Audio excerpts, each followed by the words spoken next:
ডেকে। নমরুদ সাইয়েদনা ইব্রাহিমকে ডেকে পাঠালেন। নমরুদ বলে, ইব্রাহিম তুমি নাকি মূর্তির পূজা না করে কোন নতুন রবের ইবাদত করো, কে তোমার রব? সাইয়েদনা ইব্রাহিম বললেন, রব্বি আল্লাযী ইউহয়ী ওয়া ইউমীত, আমি এমন রবের ইবাদত করি যিনি জীবন দেন, যিনি মৃত্যু দেন। নমরুদ বলে, তাই নাকি? তোমার রব জীবন দেয় মৃত্যু দেয়, আর এটা তো আমি দেই, আমিও তো জীবন দেই, আমিও তো মৃত্যু দেই। সাইয়েদনা ইব্রাহিম বললেন, কেমন করে তুমি জীবন দাও মৃত্যু বলে টিকিরা?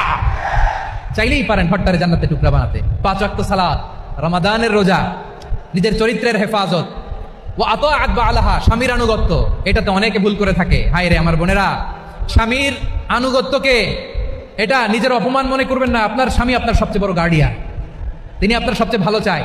নারী কখনো গার্ডিয়ানশিপের বাইরে থাকতে পারে না। হয় আপনি বাবার গার্ডিয়ানশিপের ভেতরে, বাপ না থাকলে ভাই আপনার গার্ডিয়ান, ভাই না থাকলে চাচা গার্ডিয়ান, বিয়ের পরে আপনার স্বামী আপনার গার্ডিয়ান।